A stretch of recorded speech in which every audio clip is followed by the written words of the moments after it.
ஓம் நமச்சிவாய பரமேஸ்வராய சசிசேகராய நமோ பவாய குணசம்பவாய சிவதாண்டவாய நமோ.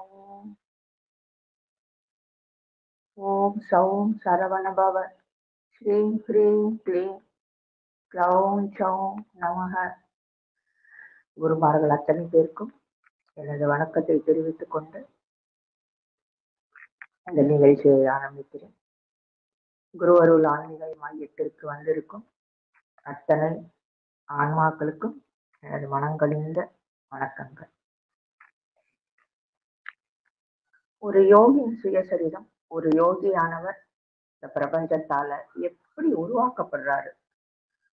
நார்மலா ஒரு உடல் வயதாக வளருது அப்படின்றது வேற. அது ஒரு மிருகமா இருந்தாலும் சரி, ஒரு புழுவா இருந்தாலும் அது வளருது. ஆனால் ஒரு யோகி அப்படின்றப்ப அவருடைய பிறப்பு எவ்வளவு ஒரு அர்த்தம் உள்ளதாக இருக்கும் அப்படின்றத பிரபஞ்சம் எத்தனை பேர்த்த அவரை கொண்டு போய் எது தப்பு எது ரைட்டு அப்படின்றத அவரையே உணர வச்சு நிறைய விஷயங்கள் அவர் கத்துக்கிறாரு. நிறைய விஷயங்களை கற்றுக் கொடுக்குது பிரபஞ்சம். அதை வச்சு அவரு எப்படி ஒரு அருமையான ஒரு இந்த பிரபஞ்சத்துக்கு பயன் தர்றதுக்காக தான் இந்த பிரபஞ்சமே உருவாக்குது. நம்ம இது வரைக்கும் 2 அத்தியாயம் பார்த்திருக்கோம். இப்ப நம்ம பார்க்க போறது 3வது அத்தியாயமான ஈருடல் கொண்ட மகான். நான் பேசுறது நல்லா கேக்குது இல்ல? ஓகே, சரி, கேக்குதுங்கம்மா. ஈருடல் கொண்ட மகான். அப்பா, யாருடைய கட்டாயமும் இன்றி தானாகவே வீட்டிற்கு திரும்பி விடுவேன் என்று உறுதி கூறினால் நான் வாரணாசியை சுற்றி பார்த்து வரலாமா? பயணத்தில் எனக்கு இருந்த ஆர்வத்தை என் தந்தை என்றுமே தடை செய்ததில்லை. நான் வெறும் சிறுவனாக இருந்த பொழுதே அவர் என்னை பல நகரங்களுக்கும் யாத்திரை தலங்களுக்கும் செல்ல அனுமதி அளித்திருந்தார். யாராவது ஒரு நண்பனோ அல்லது பல நண்பர்களோ என்னுடன் வருவது வழக்கம். என் தந்தையால் வழங்கப்பட்ட முதல் வகுப்பின் இலவச பயண சீட்டுகளுடன் நாங்கள் வசதியாக பிரயாணம் செய்வோம். அவர் ரயில்வேயில் ஒரு அதிகாரியின் பதவியில் இருந்து குடும்பத்தில் ஊர் சுற்றும் விருப்பம் உள்ளவர்களுக்கு முழுவதும் திருப்திகரமாக இருந்தது. என் தந்தை என் கோரிக்கையை பற்றி யோசிப்பதாக கூறினார். மறுநாள் அவர் என்னை அழைத்து பரைலியில் இருந்து காசிக்கு சென்று திரும்புவதற்கான இலவச பயண சீட்டும் போதுமான பணமும் 2 கடிதங்களும் கொடுத்தார். காசியில் உள்ள என் நண்பன் கேதார்நாத் பாபுவிடம் தொழில் சம்பந்தப்பட்ட திட்டம் ஒன்றை பற்றி சொல்ல விரும்புகிறேன். துரதிருஷ்டவசமாக அவரது முகவரியை நான் தொலைத்து விட்டேன். ஆனால் எங்கள் இருவருக்கும் பழக்கமான நண்பர் சுவாமி பிரணவானந்தர் மூலம் நீ இந்த கடிதத்தை அவரிடம் சேர்ப்பித்து விட முடியும் என்று நம்புகிறேன். அந்த சுவாமி என் சகோதர சீடர், மிக உயர்ந்த ஆன்மீக நிலையை அடைந்தவர்.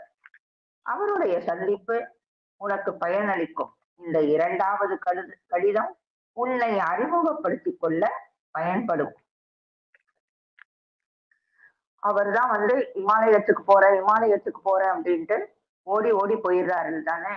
அப்புறம் அவங்க வீட்டுல இருந்து நம்ம போன அத்தியாயத்துல கூட பார்த்தோம், அவங்க அண்ணன் போய் கூட்டிட்டு வந்துட்டு தான் அப்புறம் அந்த தாயத்தோட மகிமைய அவங்க அம்மா என்ன சொல்லிட்டு போனாங்களோ அப்படின்றது எல்லாத்தையுமே அவங்க என்ன சொன்னாருன்றதை நம்ம பார்த்தோம். அப்ப அவங்களை எதிர்த்துக்கிட்டு போக முடியாது அப்படின்றது முகுந்தனுக்கு தெரிஞ்சிருச்சு. அதனால அவங்க அப்பா கிட்ட பெர்மிஷன் கேட்கிறாரு. நான் இனிமேல சொல்லாம போகல, நான் நீங்க யாரும் கூப்பிடாமலே நான் வீட்டுக்கும் வந்துடுறேன். ஸோ நான் காசிக்கு போயிட்டு வரவா அப்படின்ட்டு பெர்மிஷனோட தெரிஞ்சிருச்சு. பெர்மிஷன் இல்லாம போனா திருப்பி தூக்கிட்டு பிடிச்சிட்டு தூக்கி வீட்டுக்குள்ள போட்டுறாங்கன்ட்டு.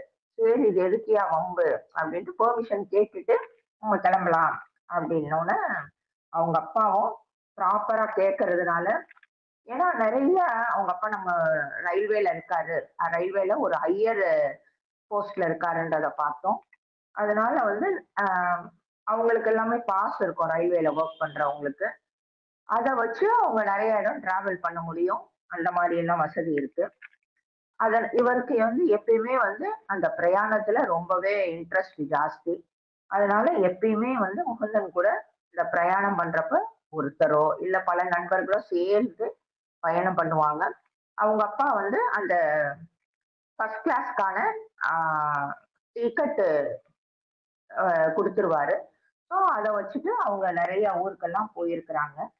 அதாவது ஊருக்கு அப்படின்னா பக்கத்துல ஒரு மாதிரி போயிட்டு உடனே வந்துடுற மாதிரி அவரு சொல்றாரு. இவரு இந்த மாதிரி பெர்மிஷன் கேட்டதுக்கு அவங்க அப்பா வந்து சரி நான் யோசனை பண்ணி உனக்கு மறுநாள் சொல்றேன் அப்படின்னு சொல்லிட்டு விட்டாரு.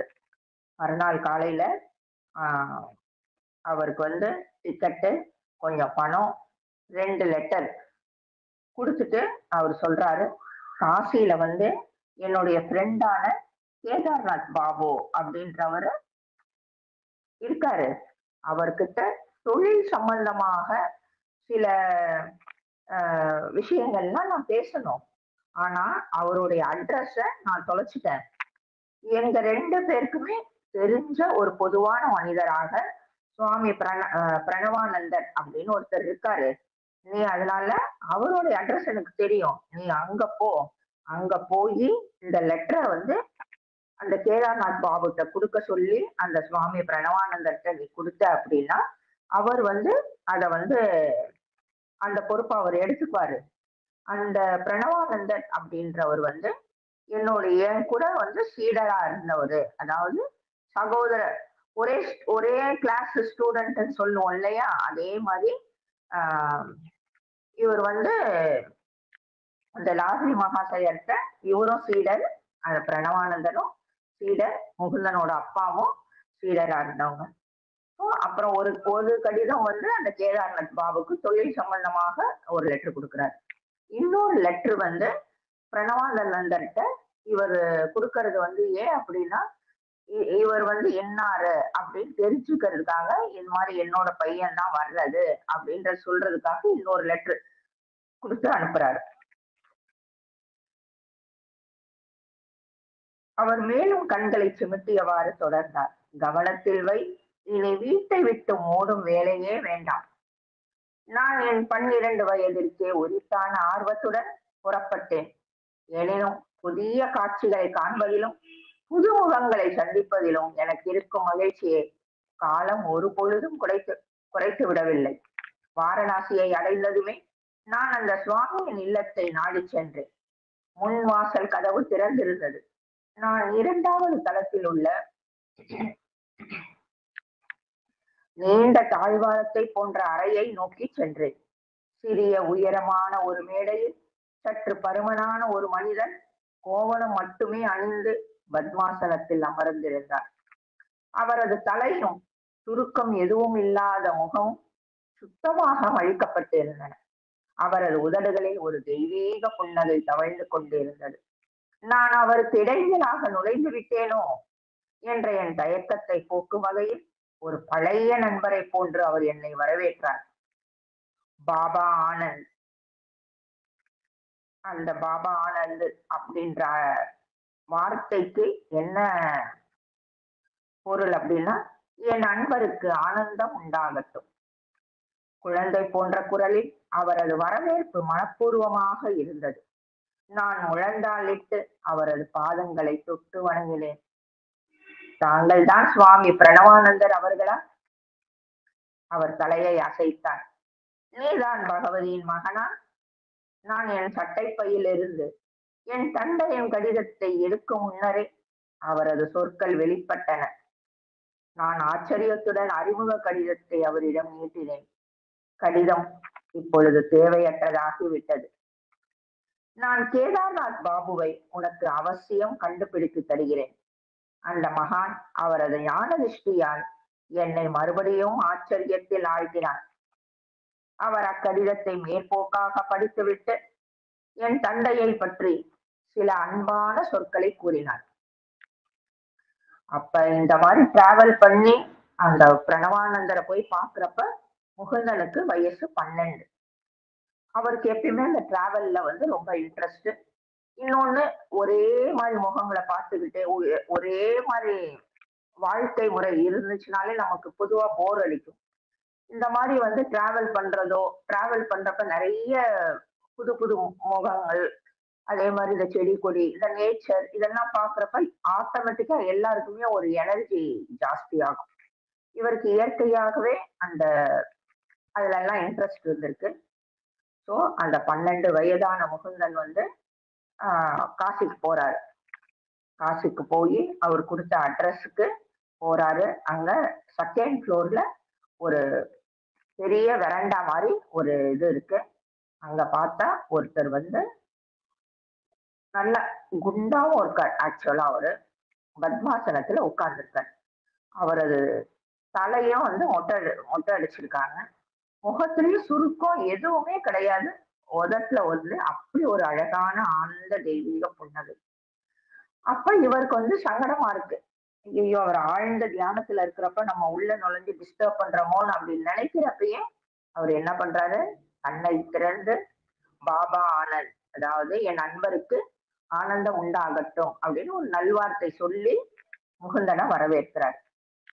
உடனே இவரும் கீழே குனிஞ்சு முழங்கால் போட்டு அவருடைய கால்களை தொட்டு வணங்குறாரு. இவர் கேட்கிறாரு, முகுந்தன் வந்து நீங்க தான் வந்து பிரணவானந்தரா அப்படின்னதுக்கு அவர் உடனே பதிலுக்கு, நீதான் வந்து பகவதியோட மகனா? ஏன்னா அவங்க அப்பா பேரு பகவதி லால் கோஷ் அப்படின்றத பார்த்தோம். அப்ப அந்த லெட்டர் வந்து அந்த இன்ட்ரடியூஸ் பண்றதுக்காக அவங்க அப்பா கொடுத்த லெட்டர் அங்க தேவையே இல்லாத மாதிரி ஆயிருச்சு. இவருக்குதான் ஞான திருஷ்டியில பொதுவாகவே ஆழ்ந்த தியானம் இது மாதிரி பண்றவங்களுக்கு பிரபஞ்சத்தோட கனெக்ட் ஆயிடுவாங்க. ஸோ அவங்களுக்கு என்ன நடக்கும், என்ன நடக்க போகுது எல்லாமே வந்து தெரிய வரும்.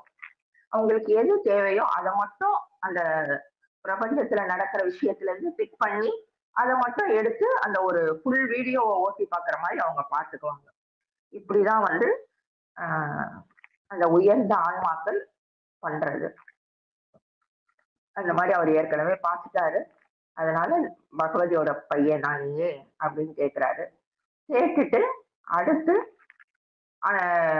நான் வந்து எப்படியும் வந்து ஞான திருஷ்டியில உனக்கு கேதார்நாத் பாபுவை கண்டுபிடிச்சு தரேன் அப்படின்னு சொல்லிட்டு அதுக்கப்புறம் அந்த லெட்டரை வந்து அவங்க அப்பா கேதார்நாத் பாபுட்ட கொடுக்க சொல்லி இன்னொரு லெட்டர் கொடுத்திருந்தார் இல்லையா, அதை ஒரு ரஃபா வாசிக்கிறாரு. வாசிச்சுட்டு ரொம்பவே வந்து இவருக்கு ஆச்சரியமா இருக்கு. என்னடா அப்படியே புட்டு புட்டு வைக்கிறாரு, நம்ம சொல்றதுக்கு முன்னாடியே நம்ம யாருன்னு சொல்றாரு, கேதார்நாத் பாபுவையும் பத்தி பேசுறாரு. அப்ப என்ன உங்களுக்கு போனா இருந்துச்சு அவங்க அப்பா தகவல் சொல்லவோ இல்ல எந்த கான்டாக்ட் இது எதுவுமே இல்லை இல்லையா? இப்ப மாதிரி வந்து போன் அப்படி இருந்துச்சுன்னா கூட வந்து எப்படியோ தெரியும் அப்படின்னு சொல்லலாம். போனுக்கெல்லாம் மேலான ஒரு விஷயம் இது. போன் கூட வந்து உங்களுக்கு டவர் இல்லாம கட் ஆகிறதுக்கு வாய்ப்பு இருக்கு. இது நம்ம தியானம் பண்ணி நம்ம உயர்ந்த ஒரு ஆத்ம ஞானம் பெற்று உயர்ந்த நிலையை அடையிறப்ப எல்லாமே லகுவாக நடக்கும். அப்ப அவங்க அப்பாவை பத்தி இவர் பிரணவானந்தர் சொல்றாரு. உனக்கு தெரியுமா, நான் இருவிதமான ஓய்வூதியங்களை அனுபவித்து வருகிறேன். நான் ரயில்வேயில் ஒரு காலத்தில் உன் தந்தையிடத்தில் வேலை பார்த்து வந்தேன். அதற்காக அவரது சிபாரிசினால் கிடைக்கும் ஓய்வூதியம் ஒன்று. இன்னொன்று என் விண்ணுலக தந்தையின் சிபாரிசினால் கிடைப்பது. அவருக்காக வாழ்வில் என் உலக கடமைகளை மனப்பூர்வமாக செய்து முடித்து விட்டேன். இந்த குறிப்பு எனக்கு சற்றும் விளங்கவில்லை. விண்ணுலக தந்தையிடம் இருந்து தங்களுக்கு எந்த விதமான ஓய்வூதியம் கிடைக்கிறது ஐயா? அவர் உங்கள் மடியில் பணத்தை போடுகிறாரா? அவர் சிரித்தார். நான் குறிப்பிடுவது ஆழங்காண முடியாத பேரமைதி என்கின்ற ஓய்வூதியம். அது பல ஆண்டுகள் செய்த ஆழ்ந்த தியானத்தின் பரிசு. இப்பொழுதெல்லாம் நான் பணத்திற்கு ஆசைப்படுவதில்லை. சிறிதேயான என் உலக தேவைகள் தாராளமாகவே பூர்த்தி செய்யப்படுகின்றன. இரண்டாவது ஓய்வூதியத்தின் முக்கியத்துவத்தை நீ பிறகு புரிந்து கொள்வாய். அவங்க அப்பாவை பத்தி கொஞ்சம் வார்த்தைகள்லாம் சொல்றாரு. என்ன அப்படின்னா, நான் வந்து ரயில்வேல தான் வேலை பார்த்தேன். உங்க அப்பா கிட்ட தான் நான் வேலை பார்த்தேன். உங்க அப்பாவுக்கு கீழே தான் வேலை பார்த்தேன். அப்ப அவருடைய சிபாரிசுனால, ஏன்னா நடுப்புறே ஒரு வேலையில இருந்து வந்துட்டாரு போல இருக்கு. அதாவது வந்து வாலண்டியரி ரிட்டையர்மெண்ட்னு சொல்லுவாங்க தானே, அது வந்து வாங்கிட்டு இந்த லைனுக்கு ஸ்பிரிச்சுவல் லைனுக்கு வந்துட்டாரு. அவங்க அப்பா வந்து, அதாவது முகுந்தனோட அப்பா தான் வந்து இவருக்கு வந்து அந்த பென்ஷன் கிடைக்கிறதுக்கு ஏற்பாடு பண்ணி மாசம் மாசம் பென்ஷன் வர்ற மாதிரி ஏற்பாடு பண்ணியிருக்காரு. அதுதான் அவர் சொல்றாரு. நான் 2 பென்ஷன் வாங்குறேன். ஒண்ணு வந்து உங்க அப்பா மூலமாக ரயில்வேல வேலை பார்த்ததுக்கான பென்ஷன். இன்னொன்னு வந்து இந்த அதான் இறைவன குறிப்பிடுறாரு. அவர்கிட்ட இருந்து எனக்கு ஒரு பென்ஷன் வருது அப்டின்ட்டு. இவர் வந்து அந்த 12 வயசு இல்லையா? கொஞ்சம் அந்த கிண்டல், குசும்பல் எல்லாம் தானே இருக்கும். அதெல்லாம் வந்து எனக்கு புரியலையே! உங்களுக்கு வந்து இறைவன் வந்து உங்க மடியில என்ன பணத்தையா கொட்டுறாரு? எனக்கு ஒண்ணுமே புரியல அப்டின்னோனே அவரு சொல்றாரு, "உனக்கு இப்ப புரியாதுப்பா. இன்னும் கொஞ்ச நாள்ல புரியும்.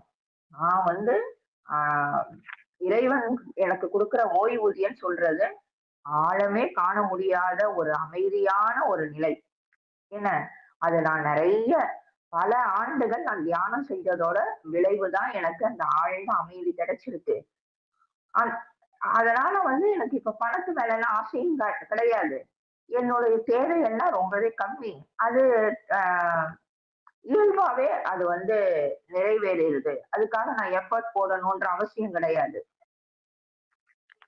நீ அந்த அந்த 2வது ஓய்வூதியம் சொல்றேன் இல்லையா? ஏஐ குடுக்குற அந்த ஓய்வூதியத்த பத்தி நீ பின்னால நீ தெரிஞ்சுக்குவ அப்டின்ட்டு அவர் சொல்றாரு. எங்கள் உரையாடலை திடீரென நிறுத்திவிட்டு அந்த யோகி ஆழ்ந்த அசைவற்ற நிலை எய்தினார். ஒரு மர்மம் அவரை சூழ்ந்து கொண்டது. முதலில் ஏதோ ஆர்வமானது ஒன்றை காண்பது போல் அவரது கண்கள் பளிச்சிட்டன. பிறகு அவை மந்தமாயின. அவர் திடீரென்று பேசாமல் இருந்ததை கண்ட நான் குழம்பினேன். தந்தையின் நண்பரை எப்படி சந்திப்பது என்று அவர் இதுவரை எனக்கு கூறவில்லையே. சிறிது அமைதி இழந்த நான், எங்கள் இருவரை தவிர வேறு யாருமே இல்லாத அந்த காலி அறையை சுற்றி நோட்டம் விட்டேன். அவர் அமர்ந்திருந்த மேடையின் கீழ் கிடந்த மரப்பால குறடுகள் என் வெற்று பார்வையில் பட்டன. சின்ன ஐயா, கவலைப்பட வேண்டாம். நீ பார்க்க விரும்பும் மனிதர் இன்னும் அரை மணி நேரத்திற்குள் உன்னுடன் இருப்பர். அந்த யோகி என் மனத்தை படித்து விட்டார். அந்த வித்தை அச்சமயத்தில் கடினமானதே இல்லை. அவர் மறுபடியும் குறிப்படாத அமைதியில் மூழ்கிவிட்டார். 30 நிமிடங்கள் கழிந்து விட்டது. என் கைகடிகாரம் எனக்கு காட்டிய பொழுது சுவாமி விழித்துக் கொண்டார். அவர் கேதார்நாத் பாபு வாசலில் வந்து கொண்டிருக்கிறார் என நினைக்கிறேன். யாரோ ஒருவர் மாடியில் ஏறி வரும் ஓசையை நான் கேட்டேன். திடீரென எதுவுமே புரியாதது ஒரு குழப்பம் என்னுள் எழுந்தது. என் எண்ணங்கள் தாறுமாறாக ஓடின. செய்தி அனுப்புவதற்கு யாருமே இல்லாமல் எப்படி இந்த இடத்திற்கு தந்தையின் நண்பரை வரவழைப்பது சாத்தியமாயிற்று? நான் வந்ததிலிருந்து சுவாமி என்னைத் தவிர வேறு யாரிடமும் பேசவே இல்லையே. இவர்கிட்ட அப்படி பேசிட்டு இருக்கப்பயே, அவரு திடீர்னு பேசிட்டு இருக்கப்பயே அந்த பிரணவானந்தர் என்ன பண்றாரு? திடீர்னு பேச்ச நிறுத்திட்டு, ஆடாம, அசையாம அப்படியே ஸ்டன் ஆயிட்டாரு.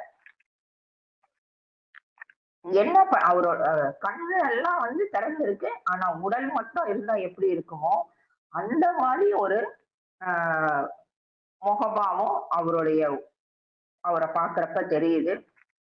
அவரு எதுவுமே பேசல. கண்ணெல்லாம் அப்படியே திறந்திருக்கு. அப்படியே தூண் மாரி வந்து அப்படியே அ நெனச்சுட்டாரு. இப்படியே வந்து என்ன பண்றதுன்னு அவருக்கு தெரியல. என்னடா பேசிட்டு இருந்தாரு, அதுக்குன்னு இப்படி திடீர்னு இப்படி பிஹேவ் பண்றாரு அப்படின்னப்ப, ஆ அந்த நிலையில இருந்து வெளிய வந்து, "நீங்க ஒண்ணும் கவலைப்பட வேணாம். இன்னும் 1/2 மணி நேரத்துல வந்து அந்த கேதார்நாத் பாபு உங்ககிட்ட வந்து வந்து பேசுவாரு" அப்படின்னு சொல்லிட்டு திரும்பவும் இதுல ஒண்ணே ஒண்ணு சொல்ல விட்டேன். அவரு வந்து முதல் தடவ வந்து அந்த கண்ண திறந்துகிட்டு அந்த உடல் ஆடாம அப்படி உட்கார்ந்து இருக்கிற நிலையில இவருக்கு என்ன பண்றதுன்னு தெரியல. என்னடா அப்பதான் யோசிக்கிறார் தானே. என்னடா இவர் பேசிட்டு இருக்கப்ப திடீர்னு இப்படி ஒரு நிலையில என்ன தியானம் பண்ற மாதிரியும் அந்த நிலை தெரியல அவருக்கு. ஏன்னா தியானம் பண்ற ஒரு கூட எல்லாம் இவர் பழகி இருக்காரு. ஏன்னா இவரும் தியானம் பண்ணியிருக்காரு. சோ அந்த தியான நிலை மாதிரி இவருக்கு தெரியல. கண்கள் திறந்திருக்கு. அப்படின்னு இருக்கப்ப என்ன பண்றதுன்னு ரூம சுத்தி முத்தி நோட்டம் போடுறாரு. அப்ப அவரு கால்ல அணிஞ்சிருக்கும் அந்த அப்பெல்லாம் வந்து அந்த பாத குறடுகள்னு சொல்லுவாங்க இல்லையா? மரத்துல செஞ்சது. அது வந்து அவருக்கு பக்கத்துல ஒரு இடத்துல தள்ளி இருக்கிறத கவனிக்கிறாரு.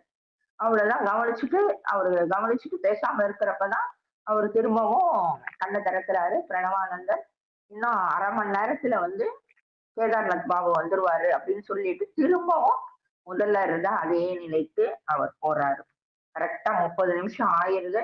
அப்ப திரும்பவும் கண்ண திறந்து அவர் சொல்றாரு, கேதார்நாத் பாபு வந்துட்டாரு அப்படின்னு சொல்லிக்கிட்டு இருக்கப்பவே யாரோ மாடி ஏறி வர்ற அந்த சத்தம் கேக்குது. இவருக்கு ஒண்ணுமே புரியல. என்னடாண்டா நடக்குது? நம்ம 2 இவங்க பிரணவானந்தரையும், முகுந்தனையும் தவிர யாருமே இல்ல. ஒருத்தர்கிட்ட சொல்லி அனுப்பணும்னா கூட யாராவது வேணுமே. யாருமே இல்லாம எப்படி அவர் வந்து தகவல் அனுப்பி இருக்க முடியும்? வர்றது வந்து கேதார்நாத் பாபுன்னா எப்படி தகவல் தெரிஞ்சு அவர் வர்றாரு? என்ன என்ன தவிர யாருக்கிட்டயும் அவர் பேசவும் இல்ல. இது எப்படி சாத்தியம்? ஏன்னா இந்த விஷயத்த அவர் முதலாக பாக்குறாரு. சோ இப்படி எல்லாம் நடக்கும் அப்படின்றது அந்த 12 வயசு முகுந்தனுக்கு தெரியாம புலம்புறாரு. நான் மரியாதையின்றி அறையை விட்டு வெளியேறி படிகளில் இறங்கினேன். பாதி வழியில் ஒல்லியான நடுத்தர உயரமும் சிவந்த நிறமும் கொண்ட ஒரு மனிதரை நான் சந்தித்தேன். அவர் மிகுந்த அவசரத்துடன் காணப்பட்டார். தாங்கள் தான் கேதார்நாத் பாபுவா? என் குரலில் பரபரப்பு தெரிந்தது. ஆம். என்னை சந்திக்க வேண்டி இங்கு காத்திருக்கும் நீ பகவதியின் மகன் அல்லவா? அவர் நட்புடன் புன்னகைத்தார். ஐயா, தாங்கள் இங்கு எப்படி வந்தீர்கள்? விளக்க முடியாத அவரது வருகையால் திகைப்புடன் சிறிது பதற்றம் அடைந்தேன். இன்று எல்லாமே மர்மமாகத்தான் இருக்கிறது. கிட்டத்தட்ட 1 மணி நேரத்திற்கு முன்னால் நான் கங்கையில் நீராடலை முடித்ததும் சுவாமி பிரணவானந்தர் என்னை அணுகினார். அந்த நேரத்தில் நான் அங்கு இருப்பது அவருக்கு எப்படி தெரியும் என்று எனக்கு தெரியவில்லை. பகவதியின் மகன் என் அறையில் உனக்காக காத்திருக்கிறான். என்னுடன் வருகிறாயா என்றார். நான் மகிழ்ச்சியுடன் ஒப்புக்கொண்டேன். நாங்கள் கைகோர்த்து சென்ற பொழுது மரப்பாத குரடுகளை அணிந்திருந்த சுவாமி இவ்விதமான காலணிகளை அணிந்திருந்த என்னை வினோதமாக கடந்து செல்ல முடிந்தது. என்னிடத்தை அடைய உனக்கு எவ்வளவு நேரமாகும் என்று வினாவை கேட்க பிரணவானந்தர் நின்றார். சுமார் அரை மணி நேரம். எனக்கு இப்பொழுது கொஞ்சம் வேலை இருக்கிறது. புரிந்து கொள்ள முடியாததொரு பார்வையை அவர் என் மீது வீசினார். நான் உன்னை விட்டு செல்ல வேண்டும். நீ என்னை என் வீட்டில் வந்து சந்திக்கலாம். அங்க நானும் பகவதியின் மகனும் உனக்காக காத்திருப்போம். நான் அதை மறுத்து கூறும் முன்பே அவர் என்னை தாண்டி வேகமாக நடந்து கும்பலில் மறைந்து விட்டார். என்னால் முடிந்த அளவு வேகமாக நடந்து நான் இங்கு வந்தேன்.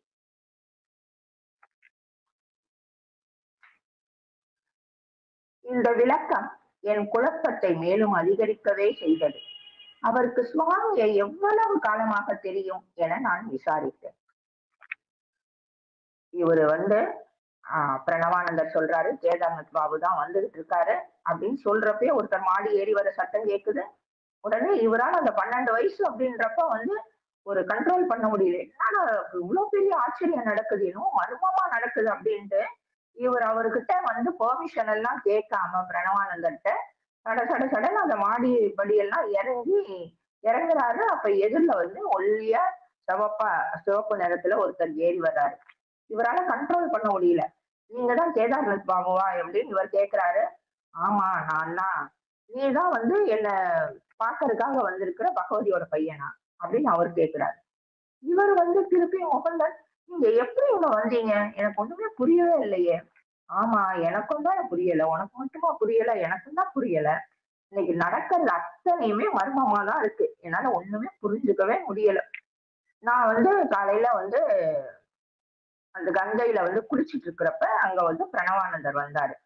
நான் அங்க குளிச்சிட்டு இருப்பேன் அப்படின்றது எப்படி அவருக்கு தெரியும்ன்றது முதல்ல எனக்கு மர்மமா சரி வச்சுக்கோ. அடுத்தது, நீ வந்து அவர் கேக்குறாரு, பகவதியோட பையன் என்னோட ரூம்ல இருக்கான். நீ வந்து அவன் உன்னை பாக்குறதுக்காக காத்துட்டு இருக்கான். நீ வரியா என் கூட அப்படிங்கிறாரு. இவருக்கு ரொம்பவே சந்தோஷம். ஏன்னா பிரணவானந்தரோட ஆஹ் பழகினவங்களுக்கு அவர் எவ்வளவு பெரிய மகான் அப்படின்றது தெரியும். வர்றேன் அப்படின்னோடனே அவரோட கைய புடிச்சுக்கிட்டு வேகமா நடந்து வர்றாரு.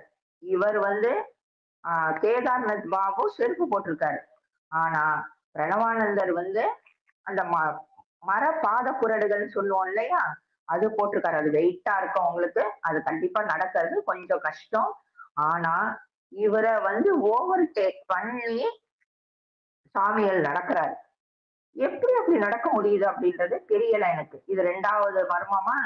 அதுக்கப்புறம் அவர் கேட்கிறாரு, பிரணவானந்தர் கேட்கிறாரு, என் வீட்டுக்கு நீ வர்றதுக்கு எவ்வளவு நேரம் ஆகும் உனக்கு எடுத்துக்கிறதுக்கு, வீட்டை அடையறதுக்கு? 1/2 மணி நேரம் ஆகும் சாமி. அப்படியா, சரி, எனக்கு கொஞ்சம் வேலை இருக்கு, நீ வா என் வீட்டுக்கு வா, நான் அதுக்குள்ள நான் போறேன் அப்படின்ட்டு இவர் பார்த்துக்கிட்டு இருக்கப்பயே அந்த கும்பல்ல மறைஞ்சிட்டாரு.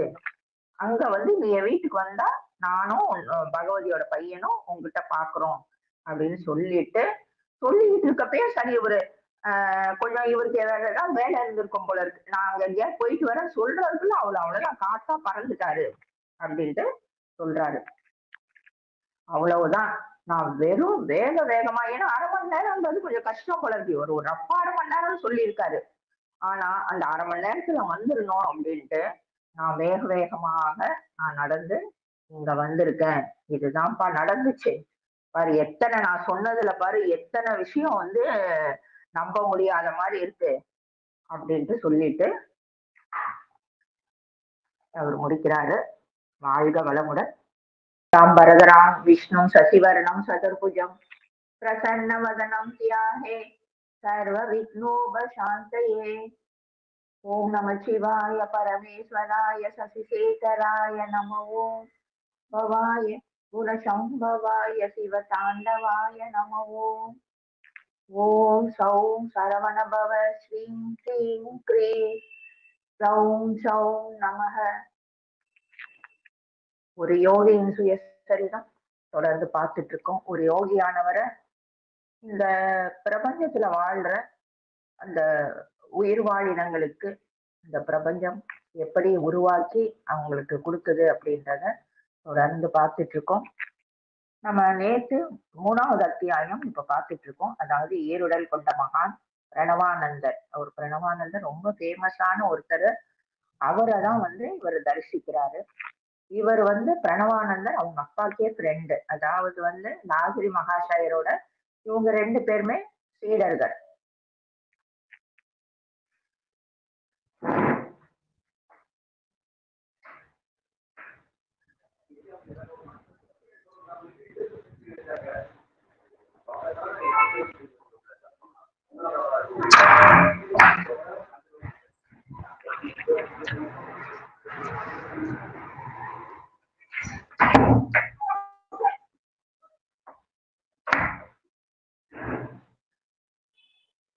லாகிரி மகாசயரோட சீடர்கள் பரமஹம்ச யோகானந்தருடைய அப்பாவும் அந்த பிரணவானந்தரும் அவரை போய் பார்க்கறதுக்காக அவர் அனுப்பி வைக்கிறாரு. காசிக்கு போறேன்னு சொன்னோன்னே சரி அவரை போய் பார்த்துட்டு வா அப்படின்னு அவர்கிட்ட லெட்டரும் கொடுக்குறாரு.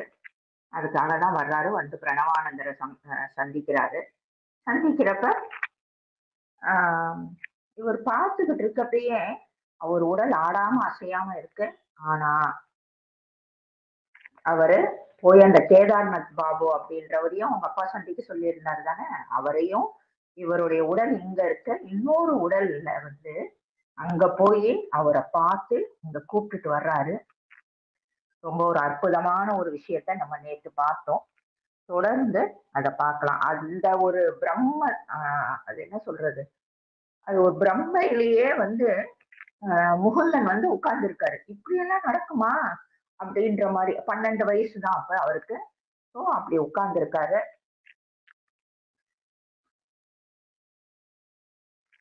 இந்த விளக்கம், அதாவது அவர்கிட்ட கேட்கிறார் கேதார்நாத் பாபுட்ட, எப்படி நீங்க வந்தீங்க, இவர் இங்கதானே உட்கார்ந்து இருக்காரு, தகவலும் யாரும் சொல்றதுக்கும் ஆள் இல்லையே அப்படின்னு கேட்கிறப்ப, இல்ல அவர் வந்து என்னை வந்தாங்க கங்கையில நீராடிட்டு இருக்கப்போ வந்து சந்திச்சாரு அப்படின்ற விவரம் எல்லாத்தையும் அவர் சொல்றாரு. சொல்றப்ப அவர் கேட்டுதான் ரொம்ப பிரம்மையில வந்து ரொம்பவே இருக்காரு. தொடர்ந்து நீ பார்க்கலாம். இந்த விளக்கம் என் குழப்பத்தை மேலும் அதிகரிக்கவே செய்தது. அவருக்கு சுவாமியை எவ்வளவு காலமாக தெரியும் என நான் விசாரித்தேன். சென்ற ஆண்டு நாங்கள் சில தடவைகள் சந்தித்தோம், ஆனால் சமீபத்தில் இல்லை. இன்று நீராடும் துறையில் அவரை கண்டதில் எனக்கு மிக்க மகிழ்ச்சி. என் காதுகளை என்னால் நம்ப முடியவில்லை. என் சித்தம் கலங்கி விட்டதா? நீங்கள் அவரை ஆவி தோற்றத்தில் கண்டீர்களா? அல்லது உண்மையாகவே அவரை கண்டீர்களா? அவரது கையை தொட்டீர்களா? அவரது காலடி ஓசையை கேட்டீர்களா? நீ என்ன சொல்ல விரும்புகிறாய் என்று எனக்கு புரியவில்லை என்று அவர் கோபத்துடன் படபடத்தார். நான் உன்னிடம் பொய் சொல்லவில்லை. நீ இங்கு எனக்காக காத்திருக்கிறாய் என்று சுவாமி மூலமாகத்தான் எனக்கு தெரிந்திருக்க முடியும் என்பது உனக்கு புரியவில்லையா? ஏன் அந்த மனிதர் சுவாமி பிரணவானந்தர் நான் வந்ததிலிருந்து 1 மணி நேரமாக ஒரு வினாடி கூட என் பார்வையை விட்டு அகலவே இல்லை என்ற நான் அங்கு வந்ததிலிருந்து எனக்கும் சுவாமிக்கும் நடந்த உரையாடலை திரும்ப கூறி முழு கதையையும் அவரிடம் உளறி கொட்டினேன். இவர் எப்படி கங்கை கரையில ஆஹ் அந்த கேதார்நாத் பாபுவை சந்திச்சாரு பிரணவானந்தர். எப்படி அவர் கைய 2 பேருமே கைய புடிச்சுக்கிட்டாங்க. கொஞ்ச தூரம் நடந்து வந்தாரு. எல்லாமே சொல்றத கேட்கவும் அவருக்கு ரொம்பவே ஆச்சரியமாயிருச்சு.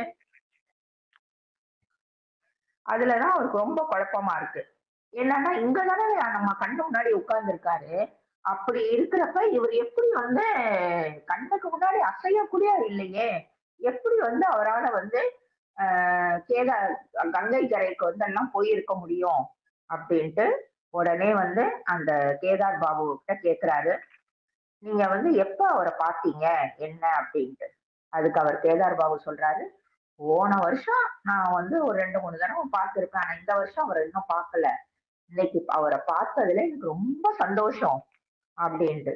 இவர் பதிலுக்கு கேக்குறாரு, அது எப்படி அவர் ஆவியா பாத்தீங்களா? அவருக்கு கால் இருந்துச்சா? கால்ல செருப்பு போட்டிருந்தாரா? இல்ல அவரை தொட்டு பாத்தீங்களா? உணர்ந்தீங்களா? அவரை காலடி ஓசை கேட்டீங்களா? அப்படின்ட்டு கேட்கவும் கேதார் பாபுக்கு ரொம்ப கோவம் வந்துருச்சு. ஒரு சின்ன பையன் இவருக்கெல்லாம் அவ்வளவு கிராஸ் கேள்வி கேட்டா கோபம் யாருக்கும் வரும் தானே. அப்ப அவருக்கு கோபம் நான் என்ன உங்ககிட்ட பொய் சொல்றேன்னு நீ நினைச்சிட்டு இருக்கியா? நீ இங்க காத்துட்டு இருக்கிறது எனக்கு எப்படி தெரியும்? நான் பாட்டுக்கு அங்க குளிச்சுக்கிட்டு இருக்கேன். எனக்கு எப்படி தெரியும் அவர் சொல்லலைன்னா அப்படின்னு சொல்லவுமே இல்ல கோவப்படாதீங்க. நான் வந்ததுல இருந்து 1 மணி நேரமா அவர் இப்படியேதான் உட்கார்ந்து இருக்காரு. எப்படி இவர் வந்திருக்க முடியும்? எனக்கு அது ரொம்பவே ஆச்சரியமா இருக்கு அப்படின்ட்டு முகுந்தனும் பிரணவானந்தரும் பேசுன அந்த உரையாடலையும் இவர் விவரிக்கிறார். இப்ப இவருக்கு பெரிய ஆச்சரியத்துல இருந்த முகுந்தனுடைய ஆச்சரியம் அப்படியே டிரான்ஸ்பர் ஆயிருச்சு. யாருக்கு டிரான்ஸ்பர் ஆயிருச்சு? கேதார் பாபுக்கு. இப்ப அவருக்கு ஆச்சரியமா போயிடுச்சு. என்னடா இப்படி எல்லாம் நடக்குமா? இங்கதான் உட்கார்ந்து இருக்காரு, இவங்க 2 பேரும் பேசி இருக்காங்க அப்படின்றது. அவர் கண்கள் அகல விரிந்தன. நாம் இந்த லோகாயத யுகத்தில் தான் வாழ்கிறோமா அல்லது கனவு காண்கிறோமா? என் வாழ்வில் மாதிரியான அற்புதத்தை காண்பேன் என்று நான் ஒருபோதும் எதிர்பார்க்கவில்லை. நான் இந்த சுவாமியை ஒரு சாதாரண மனிதர் என்றே நினைத்திருந்தேன். அவரால் இன்னொரு உடலும் எடுத்து அதன் மூலமும் செயலாற்ற முடியும் என்பதை இப்பொழுது கண்டு கொண்டேன். நாங்கள் இருவரும் சேர்ந்து அந்த யோகியின் அறையினில் நுழைந்தோம். உட்காரும் மேடைக்கு கீழே இருந்த பாத குரடுகளை கேதார்நாத் பாபு சுட்டி காட்டினார். பார், இதே பாத குரடுகளை தான் அவர் படித்துறையில் அணிந்திருந்தார் என்று அவர் கிசுகிசுத்தார். நான் இப்பொழுது பார்ப்பது போலவே கோவணம் மட்டுமே அவர் அணிந்திருந்தார். வந்தவர் அவரை வணங்கியதும் சுவாமி என்னை வேடிக்கை புன்னகையுடன் நோக்கினார். இவற்றை எல்லாம் கண்டு நீ ஏன் பிரமித்து போகிறாய்? புற உலகில் நுட்பமான இணைப்பு உண்மையான யோகிகளிடமிருந்து மறைக்கப்படவில்லை. தூரத்தில் கல்கத்தாவில் இருக்கும் என் சீடர்களை நான் நினைத்தவுடன் காண்பதும் அவர்களுடன் பேசுவதும் உண்டு. அதே போல் அவர்களும் நினைத்தவுடன் புறப்பொருட்களான எந்த தடையையும் கடக்க முடியும். இவரை முகுந்தன் சொல்லவும் அவருக்கு ஆச்சரியம் தொட்டிக்கிச்சு. நம்ம இந்த உலகத்துலதான் இருக்கோமா இல்ல 2 பேருமே சேர்ந்து கனவு காண்றோமா? என்ன இப்படியெல்லாம் நடக்கும் நான் கொஞ்சம் கூட எதிர்பார்க்கலையே. இவர் ஒரு துறவி, ஒரு மகான்னு தெரியும். ஆனா இந்த அளவுக்கு 2 உடல் எல்லாம் எடுப்பாருன்ற அளவுக்கு இவரை பத்தி எனக்கு தெரியாதே அப்படின்ட்டு இதெல்லாம் எங்க பேசுறாங்க? இவர் வந்து போய் அந்த படிக்கட்டு இவங்க 2வது மாடியில கேதார்நாத் இது பிரணவானந்தர் இருக்காரு. அந்த படியில இறங்கி போறப்பதான் கேதார்நாத் பாபு வந்து மேல ஏறி வர்றாரு. அப்பதான் சந்திச்சு இந்த விஷயம் எல்லாம் 2 பேரும் பேசுறாங்க. பேசி முடிச்சதுக்கு அப்புறம் பிரணவானந்தரை பார்க்கறதுக்காக அவருடைய ரூமுக்கு வர்றாங்க. பார்க்கறப்ப அவருடைய அந்த பாத குரடுகள் அங்க அவருக்கு பக்கத்துல இருக்கு. அத பார்த்துட்டு கேதார் பாபு சொல்றாரு, பாரு இதே பாத குரடுகளை தான் அவர் போட்டு வந்தாரு, நான் பார்த்தேன். இப்ப போட்டிருக்க மாதிரியே அவர் வெறும் கோமணம் மட்டும்தான் கட்டியிருந்தாரு அப்படின்னோன்னா சுவாமி பிரணவானந்தர் முகுந்தனை பார்த்து, இதெல்லாம் பார்த்து நீ என்னத்துக்கு ஆச்சரியப்படுற? இந்த புற உலக பொருட்கள், அதாவது இந்த வீடு, கதவு மூடி இருந்துச்சுன்னா நம்மளால போக முடியாது தானே. அது வந்து ஒரு புற பொருட்கள். ஓகேயா? அந்த பொருட்கள் எல்லாம் வந்து தடை பண்ண முடியாது. ஒரு உன்னதமான யோகி கிட்ட, ஒரு உண்மையான யோகி கிட்ட இருந்து எந்த பொருட்களும் தடை செய்ய முடியாது. இதெல்லாம் ஒரு பெரிய விஷயமே இல்லப்பா. இதுக்கு ஏப்பா நீ பெருசா ஆச்சரியப்படுற? அப்படின்ற மாதிரி கேக்குறாரு. கல்கத்தால இருக்கிற என்னுடைய ஸ்டூடெண்ட்ஸ் எல்லாமே நான் நினைச்சாலே பேசுவேன். அவங்களும் நினைச்சுக்கிட்டாங்கன்னா பேசுவாங்க. இதெல்லாம் போன் இல்லாத காலத்துல இப்ப நாம பேசுற மாதிரி கிடையாது. அது வந்து அந்த புறப்பொருட்களை வந்து ஒரு தடையாக இல்லாமல் அவங்க சூட்சுமமாக, இது சூட்சுமம் கூட கிடையாது, உடம்பே வந்து அவர் காட்டியிருக்காரு. அது எப்படி காட்டியிருக்காரு அப்படின்றதையும் சயின்டிபிக்காவும் அவர் விளக்கி இருக்காரு புக்ல. அததான் அவர் சொல்றாரு. நான் அவங்க நினைச்சாலும் நான் நினைச்சாலும் உண்மையான யோகி புறப்பொருட்களாலான எந்த தடையையும் கடக்க முடியும் அப்படின்னு அருமையாக விவரிக்கிறார். ஒரு கால் என் இளம் உள்ளத்தில் ஆன்மீக உணர்வுகளை எழுப்பும் முயற்சியில் அவர் தன்னிடம் உள்ள சூட்சும வானொலி மற்றும் தொலைக்காட்சி ஆற்றல்களை எனக்கு சொல்ல திருவுளம் கொண்டிருக்க வேண்டும். ஆனால் ஊக்கத்திற்கு பதிலாக எனக்கு ஒரு மரியாதை கலந்த பயமே தோன்றியது. இறைவனை தேடுவதற்கு எனக்கென விதிக்கப்பட்டிருந்த ஒரே குரு ஸ்ரீ யுக்தேஸ்வர். அவரை நான் இன்னும் சந்திக்கவில்லை என்பதால் பிரணவானந்தரை குருவாக ஏற்கும் உணர்ச்சி எனக்கு ஏற்படவில்லை. என் முன்னால் இருப்பது அவர்தானா அல்லது அவரை போன்ற மற்றொரு வடிவமா என்று ஆச்சரியம் கொண்டு சந்தேகத்துடன் அவரை நோக்கினேன். என் உள்ளத்தில் எழுந்த மன உளைச்சலை நீக்கும் விதத்தில் அந்த மகான் ஆன்மாவை தட்டி எழுப்பும் பார்வையை என் மீது வீசி தன் குருவை பற்றி சில ஊக்கமளிக்கும் சொற்களை கூறினார். எனக்கு தெரிந்த வரையில் லாகிரி மகாசயர் தான் மிக தலை சிறந்த யோகி. மனித உடலில் தோன்றும் தெய்வம் அவர். ஒரு சீடரை நினைத்த மாத்திரத்தில் இன்னொரு உடல் எடுக்கும் திறன் படைத்திருந்தால் அவருடைய குருதேவருக்கு தெரியாத அற்புத திறன் ஏதாவது இருக்குமா என்று நான் நினைத்தேன். நான் நேத்து யதார்த்தமா தான் சொன்னேன், இவருக்கு அந்த ஆசை காமிக்கிறதுக்காக இந்த மாதிரி ஒரு அற்புதத்தை அவர் நிகழ்த்துறாரா அப்படின்ட்டு. ஆனா ஆக்சுவலா அததான் வந்து இங்க அவர் பதிவு பண்றாரு பரமஹம்ச யோகானந்தர். என்னுடைய அந்த இளம் உள்ளத்துல அந்த ஆன்மீக உணர்வுகளை தட்டி எழுப்புறதுக்காக இந்த மாதிரி வந்து அவர் பண்ணாரா அப்படின்றது எனக்கு தெரியல.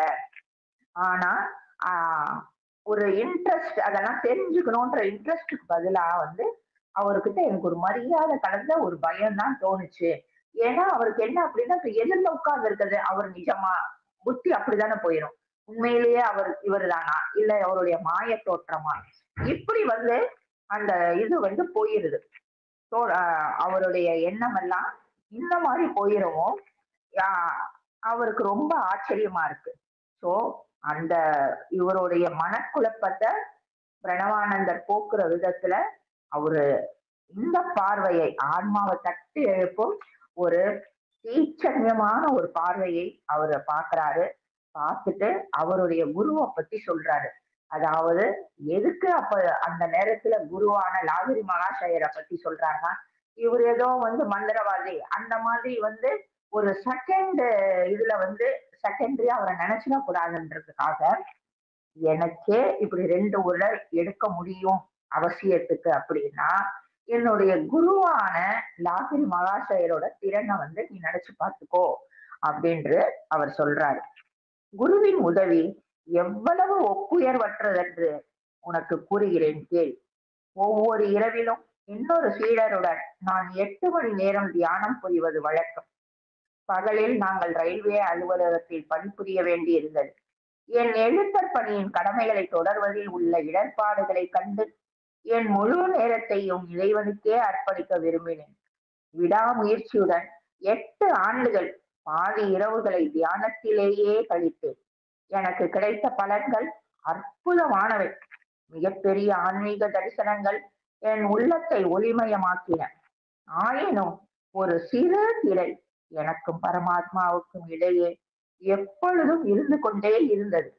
மனித சக்திக்கு அப்பாற்பட்ட தீவிரத்துடன் நான் முயன்ற போதும் முடிவான மாறுதலற்ற ஐக்கியம் எனக்கு மறுக்கப்பட்டு வந்ததை நான் கண்டேன். ஒரு நாள் மாலை நான் லாகிரி மகாசயரிடம் சென்று அவருடைய தெய்வீக தலையீட்டை வேண்டினேன். என் விடாப்பிடியான மன்றாடல்கள் இரவு முழுவதும் தொடர்ந்தன. குருதேவரே, அந்த பரமாத்மாவை நேருக்கு நேர் சந்திக்காவிடில் என்னால் உயிர் வாழ முடியாது என்று சொல்லும் அளவிற்கு என் ஆன்மீக வேதனை இருக்கிறது. நான் என்ன செய்ய முடியும்? நீ இன்னும் ஆழ்ந்து தியானம் செய்ய வேண்டும். நான் தங்களிடம்தான் முறையிடுகிறேன். இறைவனே, என் ஆசானை, தாங்கள் என் முன் மனித உடலில் உருக்கொண்டிருப்பதை காண்கிறேன். நான் தங்களை தங்கள் விஸ்வரூபத்தில் காணுமாறு எனக்கு அருள் புரிய வேண்டுகிறேன். லாகிரி மகாசயர் அனுகிரகிக்கும் வகையில் தன் கையை நீட்டினார். இப்பொழுது சென்று தியானம் செய். உனக்காக நான் பிரம்மனிடம் சிபாரிசு செய்திருக்கிறேன். இவர் லாகிரி மகாசயரோட இவருடைய குருவை பத்தி சொல்லிட்டு இவருக்கு புரியணும், அதாவது அவருடைய மனக்குழப்பம் தீரணும் அப்படின்றதுக்காக அவரு கூட நடந்த ஒரு இன்சிடென்ட், ஒரு சம்பவத்தையும் சேர்த்து விளக்குறாரு. குருவோட உதவி எவ்வளவு ஒரு இன்றியமையாதது அப்படின்றத நீ புரிஞ்சுக்கணும். ஏன் அப்படின்னா, ஏன் இத நான் சொல்றேன், அதுதான் இவருக்கு நிறைய விஷயத்த ஒவ்வொரு பெரிய மகான்கள் மூலமாக இந்த பிரபஞ்சம் அவருக்கு விளக்குது. நானும் இன்னொரு சீடரோட சேர்ந்து ராத்திரி 8 மணி நேரம் தியானம் பண்ணுவோம். சரியா? அதுக்கப்புறம் காலையில போய் நான் ரயில்வேல தான் நான் வேலை பார்த்தேன். உங்க அப்பாக்கு கீழே தான் வேலை பார்த்தேன்னு உனக்கு தெரியும்.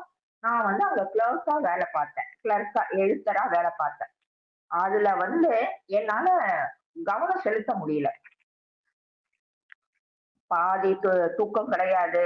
ஆனா அந்த 8 மணி நேரம் 8 ஆண்டுகள் பாதி தூக்கம் தான் நான் தூங்குவேன். ஃபுல்லுமே அந்த தியானம் தான் பண்ணிட்டு இருந்தேன். ஆனா அதுல கிடைச்ச பலன்கள் எல்லாமே ரொம்ப அற்புதமாக இருந்துச்சு. ஆனாலும் ஒரு சின்ன மனசுக்குறை எனக்கு இருந்துகிட்டே தான் இருந்துச்சு. அப்ப என்ன அப்படின்னா, அந்த பரமாத்மாவை தரிசிக்க முடியல அப்படின்ற ஒரு குறை இருந்துகிட்டே இருந்துச்சு. ஒரு கட்டத்துல அந்த குறைய என்னால டாலரேட் பண்ண முடியல. என்னால அதை சகிச்சுக்க முடியல.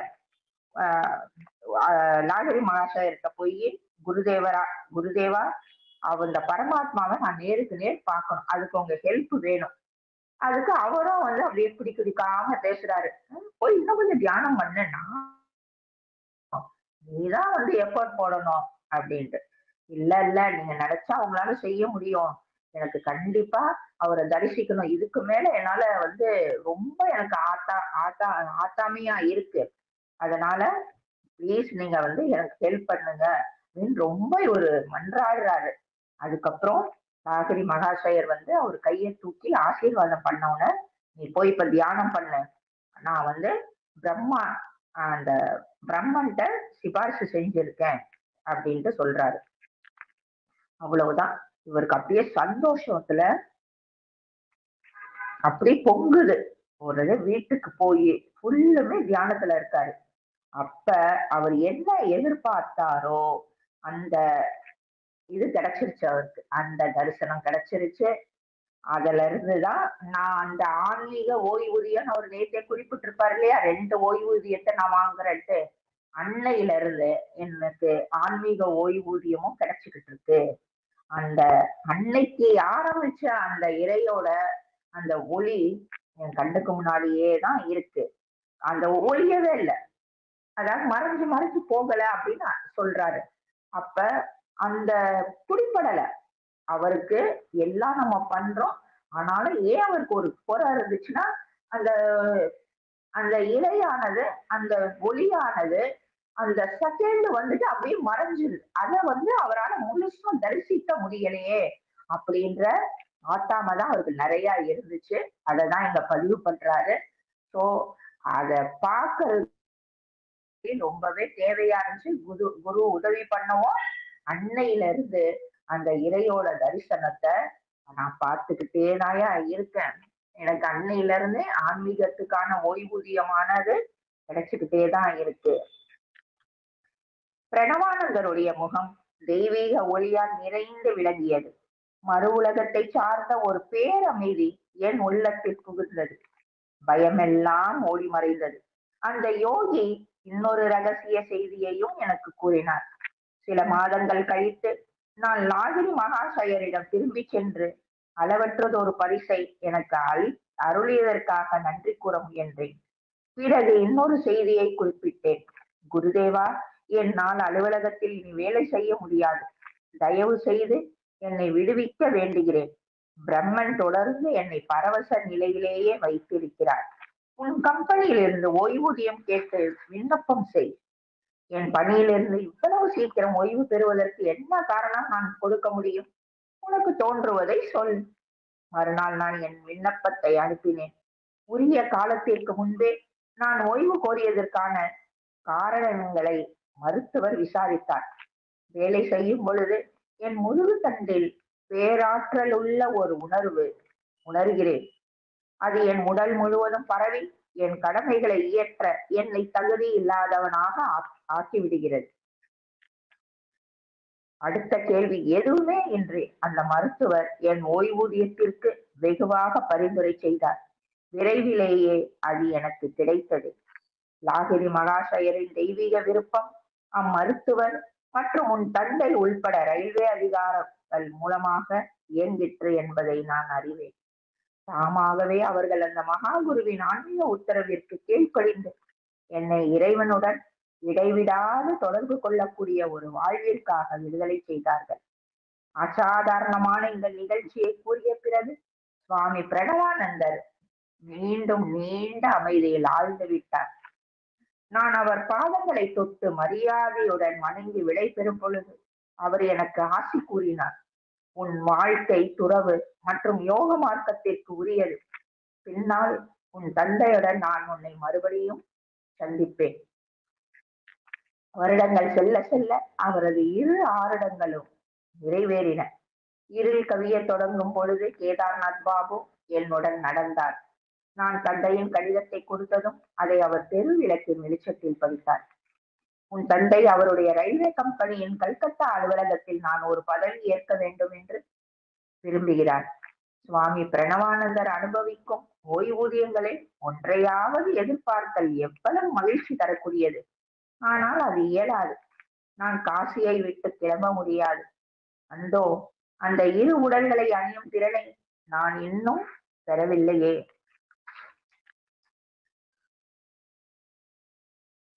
அவரு அந்த பிரம்மா கிடையாது. பிரம்மா படைக்கும் தொழில் பண்றவரு. பிரம்மா வேற, பிரம்மன் வேற. பிரம்மன் அப்படின்றது சகல இடத்திலையும் நிறைஞ்சிருக்கிற ஒரு சக்தி. அததான் அவர் பாக்குறாரு. அப்ப இன்னொரு விஷயத்தையும் சொல்றாரு. லாகிரி மகாசயர்கிட்ட மறுநாள் போறாரு. போய் நான் பார்த்துட்டேன், பரமாத்மாவை நான் தரிசனம் பண்ணிட்டேன் அப்படின்னு சொல்லிட்டு இன்னொரு விஷயத்தையும் அவருடைய குரு கிட்ட சொல்றாரு பிரணவானந்தர். என்ன அப்படின்னா, குருதேவா, என்னால இனிமேல வேலை எல்லாம் பார்க்க முடியல. சுத்தமா என்னால கான்சென்ட்ரேட்டே பண்ண முடியல. ஏன்னா அந்த பிரம்மனை தரிசனத்துல இருந்து நான் சுத்தமா முழுக்க முழுக்க பரவச நிலையில இருக்கேன். அப்படி இருக்கிறப்ப என்னால இந்த வேலையெல்லாம் பார்க்க முடியல அப்படின்னு சொன்ன உடனே அவருடைய குருதேவர் என்ன சொல்றாரு, அப்படியா, ஓகே, நீ பென்ஷனுக்கு அப்ளை பண்ணிட்டு ரிட்டையர் ஆயிக்கோ, வாலண்டரி ரிட்டையர்மெண்ட் வாங்கு, ஓய்வு வாங்கிக்கோ அப்படிங்கிறாரு. இல்ல, நான் என்ன காரணம் சொல்றது அப்படின்னு நீ ஒரு சின்ன பிள்ளை மாதிரி கேக்குற. உனக்கு என்ன தோணுதோ சொல்லு, இதுல என்ன இருக்கு அப்படின்னு சொல்லி அனுப்புறாரு. மறுநாளே போய் அவருடைய அப்ளிகேஷனை வந்து அனுப்பிடுறாரு. அப்ப வந்து சர்டிபிகேட் அவங்க கொடுக்கணும் தானே. அப்ப டாக்டர்ஸ் கேக்குறாங்க, என்ன உனக்கு ப்ராப்ளம், உடம்புல சரியில்லையா அப்படின்றதுக்கு இவர் ஒரு வார்த்தை சொல்றாரு, என்னுடைய முதுகு தண்டுல ஒரு ஒரு பேராற்றல் உள்ள ஒரு உணர்வு வந்து வருது. அப்படி அந்த உணர்வு வர்றப்ப நான் வந்து ஒரு பரவச நிலையில ஆழ்ந்துடுறேன். என்னால வேலை பார்க்க முடியல அப்படின்னு சொன்ன உடனே அந்த டாக்டரும் எந்த ஒரு ஆஹ், எந்த ஒரு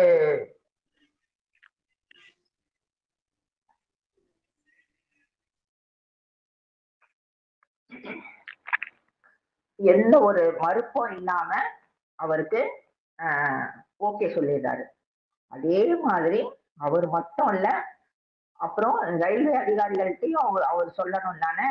அவருக்கும் எல்லாருமே இவருக்கு ஓகே பண்ணிட்டு பென்ஷனும் சாங்ஷன் பண்ணிடுறாங்க. இது எல்லாம் எப்படி நடந்துச்சு அப்படின்றதையும் பிரணவானந்தரால உணர முடியுது. எப்படி நடந்துச்சு? அந்த உள்ள எல்லாருக்கும் ஒரு ஆன்மீக கட்டளையை அவருடைய குரு பிறப்பிச்சிருக்காரு. அதனால வந்து அதுக்கு அவங்க கீழ்ப்படிந்து அந்த இறையோட இடைவிடாது தொடர்பு கொள்றதுக்காக எல்லாருமே ஓகே சொல்லியிருக்காங்க.